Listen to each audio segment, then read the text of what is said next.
지난 화요일 티프 맥클럼 캐나다 중앙은행 총재가 세스퀘튼에서 비즈니스 리더들에게 강연을 했습니다. 이 자리에서 그는 캐나다가 오래전에 미국에 대한 경제적 의존도를 줄였어야 했는데 너무 오랫동안 미뤄오다가 지금 그 대가를 치르고 있다고 했습니다. 캐나다는 2008년, 2009년 세계 금융위기 때도 같은 얘기를 했었다고 합니다. 하지만 경기 침체가 끝나고 미국 수요가 회복되면서 이에 대한 필요성을 잊었습니다. If we can get our products to overseas markets, we have some of the best market access in the world. Canada has trade agreements with 50 countries beyond the United States. But businesses and governments could do more to leverage these agreements. We need to learn from the past. The recession of 2009 highlighted just how vulnerable we are to a drop in U.S. demand. And back then, everybody was talking about diversifying away from the United States. But the reality is, not much happened. This time, we need to follow through. 맥클럼 총재는 트럼프 관세로 어려움을 겪는 이번 시기가 두 번째 찬스이며 마지막이 되어야 한다고 얘기했다고 합니다. 여러 사람들이 같은 얘기를 하고 있습니다. 그는 미국 관세 영향이 당초 우려했던 것보다 미미하지만 아직 전체적인 여파를 알 수 없다고 경고했습니다. 이를 벗어나기 위해서 새로운 글로벌 시장을 개발하고 생산성을 저해하는 내부 장벽을 허물어야 한다고 그는 주장했습니다. 그리고 이를 지원하기 위해 동서교통망 개선과 항만 인프라 확정을 촉구했다고 합니다.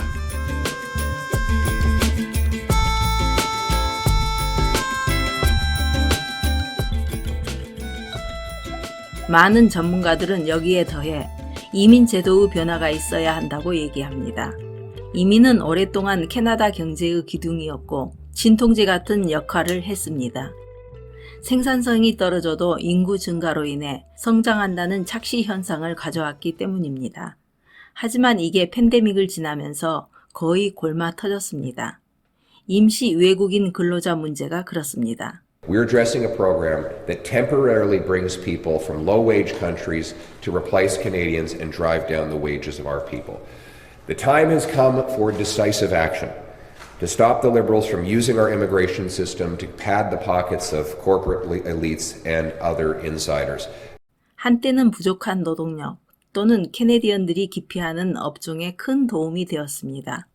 하지만 2020년 전까지 임시 거주자, 그러니까 유학생이나 임시 외국인 근로자의 비율이 전체 인구의 3%를 넘지 않았다고 합니다. 나라에 부담을 주지 않았던 것이죠. 현재는 7.4%라고 하는데 카니 총리가 이를 5%까지 낮추겠다고 약속했습니다. 정부는 2025년 신규 외국인 근로자 목표치를 8만 2천 명으로 제시했지만 실제로는 상반기에만 10만 5천 건이 발급되었다는 주장이 있습니다. 따라서 목표치까지는 여전히 갈 길이 멀어 보입니다.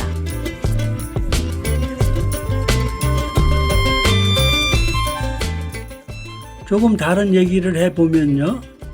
트럼프 대통령이 전문직 비자인 H-1B 수수료를 $1,000에서 $10만 달러로 올려서 파장이 큽니다. 이번 수수료 인상으로 인해 좋은 인재를 다른 나라로 일교될 것이라고 우려하는 사람들이 있다는데 이게 사실일 수 있습니다. 유럽은 이미 미국행에 실패하는 전문직들을 환영한다는 의사를 표시했고요. 캐나다도 이 소식에 고무적입니다. 이들을 비슷한 문화와 환경을 가진 캐나다로 유치할 수 있기 때문입니다.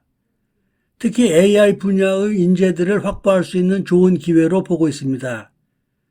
그리고 또 하나의 희망은 높은 수수료 때문에 해외 인재 영입에 어려움을 겪는 미국의 작은 테크 기업들이 회사 자체를 캐나다로 옮길 가능성도 있다는 겁니다. 그렇게 되면 꼭 먹고 알 먹는 식의 효과가 있습니다. 하지만 우려의 목소리가 없는 것은 아닙니다. 캐나다와 멕시코인들은 TN이라는 비자를 통해 미국에서 3년 동안 일할 수 있다고 합니다.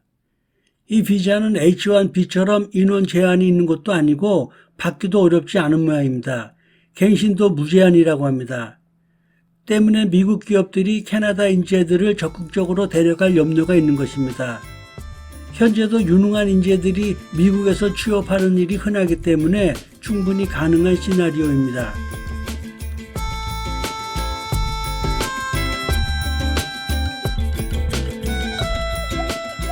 트럼프 대통령은 비자 수수료 인상을 미국인들의 일자리를 지키기 위해서라고 했습니다. 그런데 현재 캐나다 상황을 보면 그 결정이 일리가 있다는 생각을 하게 됩니다. 트럼프 대통령의 생각은 기업들이 이 비자를 악용한다는 것입니다. 미국인들을 고용하기보다는 싼 임금으로 외국인들을 고용한다는 것이죠. 엊그제 백악관이 발표한 자료에 따르면 한 회사는 2025 회계연도에 H1B 비자 5,189명을 승인받고 약 16,000명의 미국인 직원을 해고했다고 합니다. 또 다른 회사는 1,698명을 승인받고 7월에 2,400명의 미국인을 해고했다고 하고요. 세 번째 회사는 2022년 이후 25,075건의 승인을 받고 미국 직원을 27,000명 감축했다고 합니다.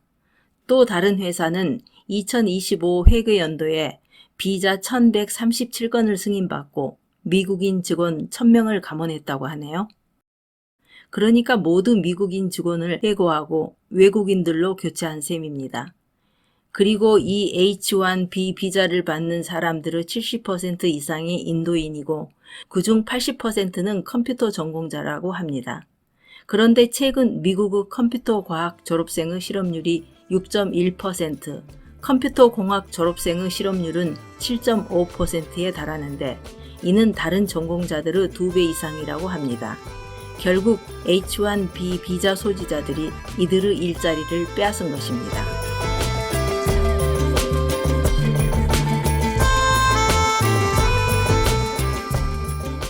토론토 밑에 미시사가라고 하는 도시가 있고 그 북쪽에 브람톤이라는 곳이 있습니다.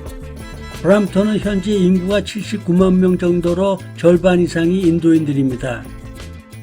미시사가는 25% 정도가 그렇다고 하네요. 작년 이곳 미시사가에서 나온 구인 광고 하나가 논란을 일으켰습니다. 연방정부 구직 사이트에 레스토랑 매니저를 구하는 내용이 하나 올라왔는데 말도 안 되는 조건을 내세웠기 때문입니다. 아침, 낮, 저녁, 밤, 주말 모두 근무해야 하고 연봉은 48,000달러를 제시했습니다. 정상적인 캐네디언이면 아무도 지원하지 않을 조건입니다. 이런 광고를 올린 이유는 다분히 임시 외국인 근로자를 고용하기 위한 레이버 마켓 임팩트 어세스먼트를 충족하기 위해서였을 것으로 생각합니다. 이 LMIA를 얻기 위해서는 공식 구직 사이트에 4주 이상 구인 광고를 내야 한다고 합니다. 그동안 캐네디언 희망자가 나서지 않으면 임시 외국인 근로자를 고용할 수 있는 겁니다. 레스토랑에서는 정상적인 임금으로 캐네디언들을 고용하고 싶은 마음이 없었기 때문에 이런 광고를 낸 것입니다. 인도인들이 많이 사는 지역에서 이런 게 가능했는지 모르겠습니다.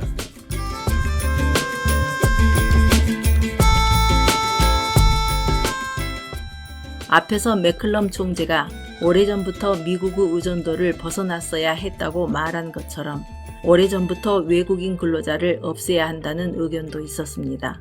이유는 캐네디언들의 일자리를 빼앗기 때문이지만 또 하나의 이유는 캐나다 장래에 큰 도움이 되지 않는다는 것입니다. 임시 외국인 근로자의 상당수가 제대로 교육받지 못한 사람들이기 때문이라고 하네요.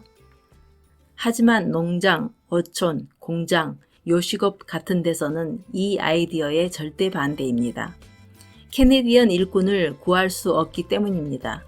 이들 없이 사업하기 어렵다고 하는데 이는 사실입니다.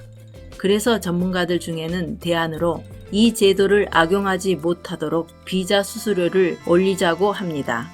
트럼프 대통령의 의견과 비슷합니다. 현재 이 LMIA의 수수료는 $1,000입니다. 2014년에 정해진 금액이라고 합니다. 그래서 이 제도를 남용하지 못하도록 실업률이 높은 경우나 임시 근로자를 많이 고용하는 업주들에게는 일종의 할증료를 부담시키자고 얘기합니다. 그래서 좀 과격하긴 하지만 트럼프 대통령의 조치가 이해가 가는 측면도 있습니다.